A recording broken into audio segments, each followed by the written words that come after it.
ഞാൻ ഇന്ന് രണ്ട് ഒരു ഓൾഡ് ഈസ് ഗോൾഡ് എന്ന് പറയത്തില്ലേ, അങ്ങനെ രണ്ട് പേരെക്കുറിച്ചാണ് ഞാൻ പറയാൻ പോകുന്നത്.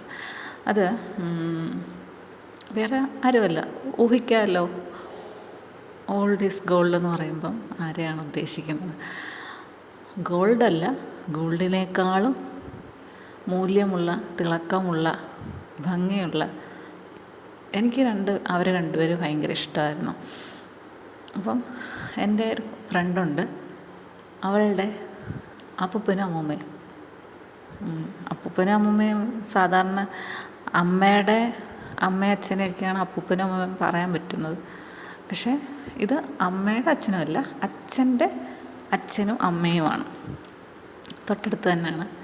അപ്പം രണ്ടുപേരും നന്നായിട്ട് ജോലി ചെയ്യുന്ന ആൾക്കാർ. അപ്പം ഞങ്ങളുടെയൊക്കെ കുറേ പാടങ്ങളൊക്കെ ഉണ്ട്. അപ്പം പാടത്ത് അവർക്ക് സ്വന്തമായിട്ട് പാടമൊക്കെ ഉണ്ട് കുറേ. അപ്പം എൻ്റെ ഒരു ഓർമ്മയുള്ള കാലം തൊട്ടേ ഇവർ രണ്ടുപേരും അതിന് വേണ്ടിയിട്ട് അവിടെ പോവും, ജോലി ചെയ്യും. ഇങ്ങനെ കൊയ്തുകൊണ്ട് വരുമ്പോഴും അവിടെ നല്ല ജോലിയാണ്. പിന്നെ അവർക്ക് വലിയൊരു പുളിയുണ്ട്, വാളൻ പുളി എന്ന് പറയത്തില്ലേ, പിഴുപുളി എന്നൊക്കെ പറയത്തില്ല, അതിൻ്റെ പുളി മരമാണ്. വലിയ നല്ല കനമാണ്, എന്നുവെച്ചാൽ വണ്ണമുള്ള മരം. അതിൽ നിറയെ പുളിയാവും സീസണാകുമ്പം.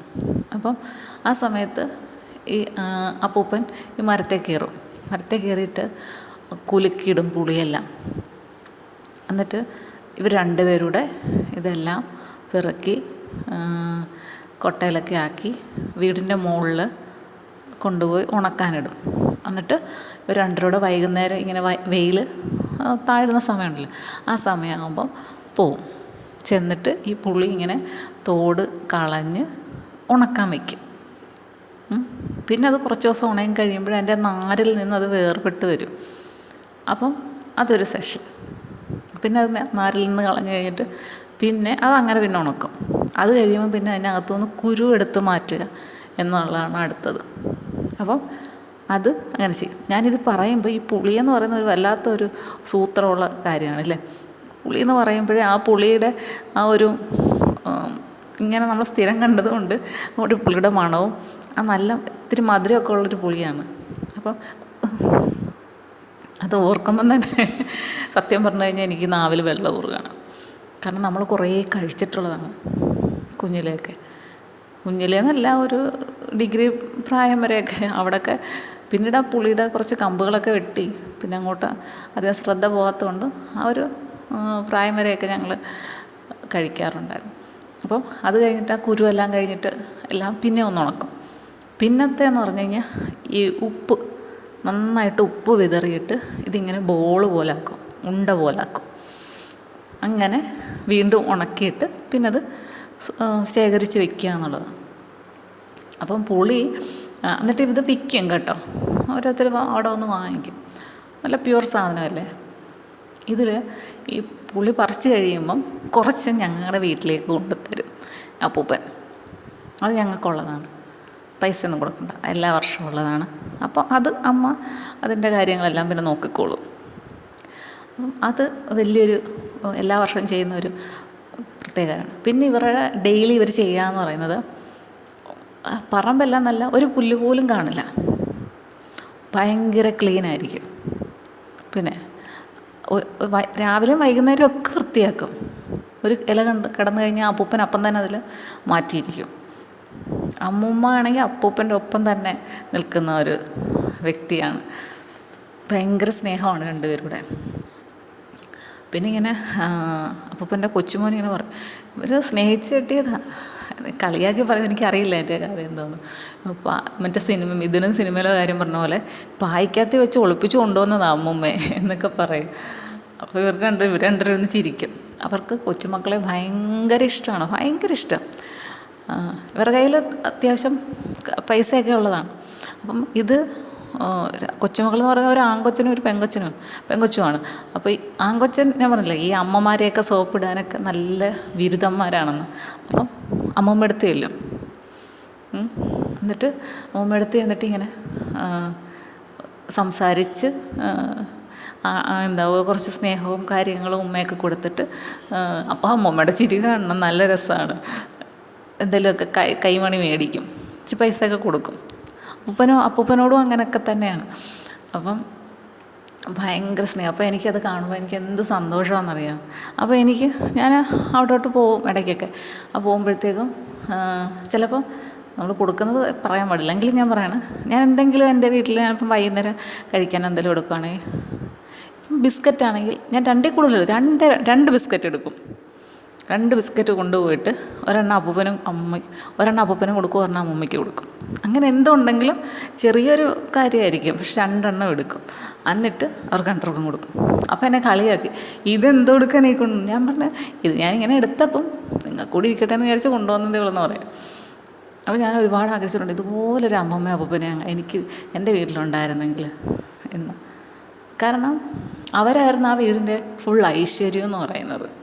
ഇന്ന് അവർ 2 പേരും ജീവിച്ചിരിപ്പില്ല. അമ്മൂമ്മ മരിക്കുന്ന സമയത്തും ഈ അപ്പൂപ്പൻ ഹോസ്പിറ്റലിൽ കൊണ്ടുപോയാണ് മരിക്കുന്നത്. അപ്പം പക്ഷേ അമ്മൂമ്മ മരിക്കുന്നത് വീട്ടിൽ വെച്ചിട്ടാണ്. ആ സമയത്ത് ഞാൻ എൻ്റെ വീട്ടിലുണ്ടായിരുന്നു, അങ്ങനെ കാണാൻ പറ്റി. പിന്നീട് അപ്പൂപ്പൻ മരിക്കുന്നത് വെച്ച് കഴിഞ്ഞാൽ അപ്പൂപ്പന് ബ്ലഡിൻ്റെ കുറവ് നന്നായിട്ടുണ്ടായിരുന്നു. പക്ഷേ നല്ല ജോലി ചെയ്യുന്ന ആളായതുകൊണ്ട് നല്ല ഒരു പവറായിരുന്നു, നമ്മുടെ ശരീരത്തിന് നല്ല ബലവും ആരോഗ്യമുള്ളായിരുന്നു. പക്ഷേ അമ്മൂമ്മയാണ് ആദ്യം മരിച്ചത്. അപ്പം ഭയങ്കര ഒരു ബുദ്ധിമുട്ടായിപ്പോയി. അതിൽ നിന്നൊക്കെ ഫുഡൊക്കെ കഴിക്കാതെയൊക്കെ ആയതുകൊണ്ടായിരിക്കാം പെട്ടെന്നായിരുന്നു അപ്പൂപ്പന് ഭയങ്കര വെപ്രാളം. ഞങ്ങളെ വിളിച്ചു. അങ്ങനെ ഞാനും അമ്മയും കൂടെ ചെന്ന് വീട്ടിൽ നിന്ന് പോകുന്നതിന് മുമ്പേ ഞാൻ അമ്മയും കൂടെയാണ് വെള്ളമൊക്കെ കൊടുത്തത്. അപ്പം പുള്ളിക്ക് എന്താ സംഭവിച്ചതെന്ന് കിടക്കാനും ഇരിക്കാൻ പറ്റുന്നില്ല, ആകെ ബുദ്ധിമുട്ട്, വെപ്രാളം പോലെയൊക്കെയായിരുന്നു. അങ്ങനെ കൊണ്ടുപോയി പിന്നെ മരിച്ചിട്ടാണ് തിരിച്ചു വന്നത്. അപ്പം ഡോക്ടർ പറഞ്ഞ് പുള്ളിയുടെ ആരോഗ്യം കൊണ്ടാണ് ഇങ്ങനെ ഇത്ര നാളും പിടിച്ചു നിന്നത്, കിടക്കാതെ പിടിച്ചു നിന്നില്ലേ, അത് പുള്ളിയുടെ ആ ജോലി ചെയ്ത ആ പഴയ ആൾക്കാരുടെ ആ ആരോഗ്യമാണ് എന്ന് പറഞ്ഞു. പക്ഷേ ആ വീടിൻ്റെ ഐശ്വര്യം അവർ തന്നെയായിരുന്നു. പിന്നീട് നമുക്ക് ആ വീട്ടിലോട്ട് എപ്പോഴും അങ്ങനെ പോകാൻ തോന്നില്ല. കാരണം അവിടെ അവരാരുമില്ല, അവരെല്ലാവരും പിള്ളേർ 2 പേരും വിവാഹം കഴിച്ചു, അവരുടേതായിട്ടുള്ള ജീവിതം തിരക്കുകളായിട്ട് പോയി. പക്ഷേ ഞാൻ ഇവിടെ നിന്ന് ഇവർ 2 പേരോടെ ഉള്ളപ്പം ഞാൻ എൻ്റെ വീട്ടിലോട്ട് ചെല്ലുമ്പം തീർച്ചയായിട്ടും ഞാൻ അവിടെ പോവും. അവിടെ പോയി അവരെ കാണും, കുറച്ച് നേരമൊക്കെ സംസാരിക്കും, കാര്യങ്ങളൊക്കെ പറഞ്ഞ് പിരിയും. അങ്ങനെയുള്ള അമ്മമ്മമാരും അപ്പൂപ്പന്മാരും ചില വീടുകളിലൊക്കെ ഉണ്ട്, ഇപ്പോഴും ഉണ്ട്. എന്നുവെച്ചാൽ അവരാണ് ഈ കൊച്ചുമക്കളുടെ രക്ഷാകവചം പോലെ നിൽക്കുന്നവർ. കൊച്ചുമക്കളെ വളരെയധികം ശ്രദ്ധിക്കുന്നത് അങ്ങനെയുള്ളവരാണ്. അവർ രാവിലത്തെ കഴിച്ചില്ലെങ്കിൽ വഴക്കിട്ട് കഴിപ്പിക്കുന്നതും, പുറത്തേക്ക് എന്തെങ്കിലും പോകണമെങ്കിൽ കൊച്ചുമക്കൾക്കായിട്ട് വാങ്ങിക്കൊണ്ട് വരുന്നതും, ഇങ്ങനെ കൈമണി അടിച്ച് എന്തെങ്കിലുമൊക്കെ പൈസയൊക്കെ ഒപ്പിക്കുന്നത്, അങ്ങനെയൊക്കെ ഉള്ളതുണ്ട്. പിന്നെ അമ്മ വഴക്ക് പറയാൻ അല്ലെങ്കിൽ അച്ഛൻ അടിക്കാൻ വരുമ്പോൾ ഓടിപ്പോയി പാത്തിരിക്കാൻ ഇവരുടെ 2 പേരുടെ റൂമായിരിക്കും ഏറ്റവും ബെസ്റ്റ്. കാരണം പെട്ടെന്നൊന്നും അച്ഛനും അമ്മയും ആ മുറിയിലോട്ട് കയറി വന്ന് ആക്രമിക്കത്തില്ല, ശരിയല്ലേ? അപ്പം അതൊരു വലിയ ഒരനുഗ്രഹമാണ് അങ്ങനെയുള്ള അച്ഛനും ആ അപ്പൂപ്പനും അമ്മൂമ്മയെന്ന് പറയാൻ. എൻ്റെ അപ്പൂപ്പനും അമ്മൂമ്മയെന്നൊക്കെ പറയുമ്പോൾ എൻ്റെ ചെറിയ പ്രായത്തിലേക്ക് മരിച്ചു പോയതാണ്. അത് മാത്രമല്ല, അച്ഛന് വേറെയും ജ്യേഷ്ഠന്മാരുണ്ട്. അപ്പം നമ്മൾ കുടുംബത്തല്ല താമസിക്കുന്നത്. അപ്പം കുടുംബത്താണല്ലോ ഈ അച്ഛനും അമ്മയുടെയൊക്കെ സ്ഥലമെന്ന് പറയുന്നത്. അപ്പം നമുക്കത് നഷ്ടമാകും നമ്മൾ വേറെ മാറി താമസിക്കുമ്പോൾ. അങ്ങനെയൊക്കെ കുറേ നഷ്ടം ഉണ്ടായിട്ടുണ്ട്. എങ്കിലും അവർ വലിയ കുഴപ്പമൊന്നുമില്ല, ഇഷ്ടമാണ് എനിക്ക്. അച്ഛനെ എനിക്ക് ഓർമ്മയില്ല. അത് വളരെ എൻ്റെ കുഞ്ഞായിരുന്നപ്പോഴേ മരിച്ചതാണ്. 1 വയസ്സോ മറ്റോ ഉള്ളപ്പോൾ മരിച്ചതാണ്. പിന്നീട് അച്ഛൻ്റെ അമ്മയെന്ന് പറയുന്നത് കുറേ കൂടെ ഞാൻ +2 ആ ഒരു ടൈമിലാണ്. പക്ഷേ അച്ഛൻ്റെ വീട്ടിലായിരുന്നു. അപ്പം ഞങ്ങൾ വേറെ മാറിയാണ് താമസിച്ചുകൊണ്ടിരുന്നത്. അപ്പം അതുകൊണ്ട് ആ ഒരു ഇതില്ല. എങ്കിലും ഞാൻ അവിടെ ചെല്ലുകയാണെങ്കിൽ എന്തെങ്കിലും ഞാനോ അനിയനൊക്കെ ചെന്ന് കഴിഞ്ഞാൽ എന്തെങ്കിലുമൊക്കെ കഴിക്കാനുണ്ടെങ്കിൽ അവിടെ മാറ്റി വെച്ചേക്കും, ഞങ്ങൾക്ക് തന്നിട്ടേ കഴിക്കത്തുള്ളൂ. അങ്ങനെയൊക്കെ ഉണ്ട്. വേണമെങ്കിൽ അമ്മ കഴിക്കത്തില്ല, ഞങ്ങൾക്കാണ്. അപ്പം ഞാൻ പറയും അവരവർക്ക് തരുന്ന അവരവർ കഴിക്കണം എന്നൊക്കെ പറയും ഞാൻ. അപ്പം അവർക്ക് അങ്ങനെ ഒരു ഇതാണ്, അതായത് അവർക്ക് കൊച്ചുമക്കൾക്ക് കൊടുത്താലേ അവരുടെ മനസ്സിനൊരു സന്തോഷം ഉണ്ടാവുള്ളൂ. അതൊക്കെ ഒരു ഭാഗ്യമാണ് അല്ലേ. ഭയങ്കര അവർക്ക് പിന്നെ കുറേ കാര്യങ്ങളറിയാം, പഴയ കഥകൾ. അവരോട് സംസാരിക്കുമ്പോൾ അത് കിട്ടുന്നതാണ്. പഴയ കാര്യങ്ങൾ, പഴയ അനുഭവങ്ങൾ, പഴയ കഥകൾ നമ്മൾ സംസാരിക്കുന്ന അവരിങ്ങനെ പറഞ്ഞുകൊണ്ടിരിക്കും. പഴയ തരത്തിലുള്ള കളികൾ, എല്ലാത്തിനെക്കുറിച്ച് നല്ല അറിവായിരിക്കും അവർക്കൊക്കെ. ഒത്തിരി കാര്യങ്ങൾ പറയാൻ കാണും, നമുക്ക് ഒത്തിരി കാര്യങ്ങൾ അറിയുവാൻ കാണും. കാരണം നമ്മളിപ്പോഴത്തെ ഇതിലാണ്, അവർ എത്രയോ വർഷങ്ങൾക്ക് മുമ്പ് ജനിച്ച് വളർന്നത്. അപ്പോൾ അവരുടെ ആ കാലഘട്ടത്തിലെ പല കാര്യങ്ങളും അറിയാൻ, ആ അറിവ് നേടാൻ നമുക്ക് ഏറ്റവും സഹായിക്കുന്ന രണ്ട് വ്യക്തികൾ കൂടിയാണ് അവർ രണ്ടുപേരും. പക്ഷേ എല്ലാവർക്കും ഇപ്പം അങ്ങനെയുള്ളൊരു ഭാഗ്യം കിട്ടണമെന്നില്ലല്ലോ. ഞാൻ എപ്പോഴും അവരോട് പറയും, നിങ്ങളുടെ ഭാഗ്യം എന്ന് പറഞ്ഞാൽ അവർ രണ്ടുപേരുമായിരുന്നു. നല്ല രസമായിരുന്നു കേട്ടോ. ഞാനും അത് എൻ്റെ അപ്പൻ്റെ അമ്മൂമ്മയുടെ ഒരു സ്ഥാനം പോലെ നമുക്കും എൻ്റെ മനസ്സിൽ അവർക്കൊരു പ്രത്യേക സ്ഥാനം ഉണ്ടായിരുന്നു. പക്ഷേ എന്ത് ചെയ്യാം, ഓരോ കാലഘട്ടത്തിലും അല്ലേ മാറ്റങ്ങൾ വരും. പോകാനുള്ളവരൊക്കെ പോകും, ചിലർ നേരത്തെ പോകും അല്ലേ.